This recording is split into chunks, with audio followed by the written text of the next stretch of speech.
2020년 7월 둘째 주, 오늘은 지난 한 주간 호주에서 가장 이슈가 됐던 뉴스를 소개해드리도록 하겠습니다. MKR 시든입니다.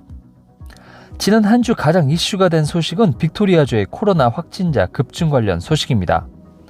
빅토리아주의 경우 지난 6월 17일 1일 확진자 21명을 기록한 이래 계속해서 두 자리 숫자의 확진자를 기록하고 있습니다. 특히 지난 7월 4일에는 108명을 기록하며 그동안 빅토리아주의 1일 확진자 숫자 중 두 번째로 높은 수치를 기록했는데요. 때문에 자택 머물기 명령이 내려졌던 지역도 기존의 10개의 우편번호 지역에서 두 곳이 더 추가되었습니다.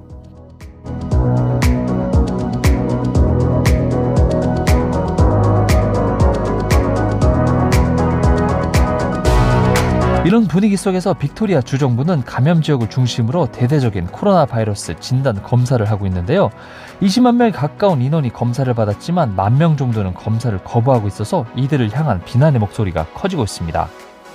그동안 호주는 코로나 바이러스 확진자가 감소하며 각 주별로 주 경계 봉쇄 완화 조치가 예정이 되어 있었는데요.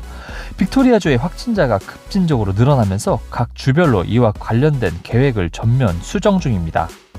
7월 10일부터 주 경계를 오픈할 예정인 퀸즐랜드는 빅토리아주에서 왔거나 머문 적이 있는 사람을 대상으로는 퀸즐랜드 지역 방문을 막을 예정입니다.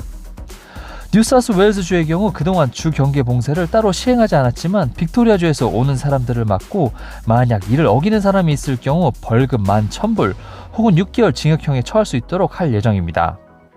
SA주는 일부 주에 대한 주 경계는 이미 오픈되어 있고 7월 20일에는 뉴사우스웨일즈, ACT, 빅토리아주의 경계 오픈이 예상이 되었는데요. 이를 전면 백지화했습니다. NT주의 경우 지난 3개월간 확진자가 나오지 않았었는데요. 멜번 지역에서 잠시 체류 후 돌아간 30대 남성이 확진자로 판명이 되면서 3개월 만에 확진자가 발생했습니다. 또한 시드니 발메인 지역의 우럴스에서 근무하던 직원이 확진자 판정을 받아 함께 일한 50명의 직원이 격리 조치에 들어갔는데요.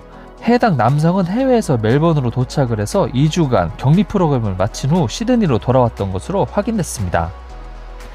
해당 격리 프로그램을 담당했던 호텔에 대한 부실 운영도 문제가 되고 있는데요. 격리 조치 대상자와 호텔 경비원이 관계를 갖거나 방역 훈련이 제대로 안 된 근로자들을 파견했음이 드러나는 등 이번 빅토리아주의 코로나 바이러스 확산의 주된 이유로 지목이 된 가운데 빅토리아 주정부에서는 이와 관련된 조사에 착수를 했습니다. 부디 빅토리아주가 다시 안정화되길 기원합니다. 오늘 영상은 여기까지고 다음에 좀 더 알찬 영상으로 찾아뵙겠습니다.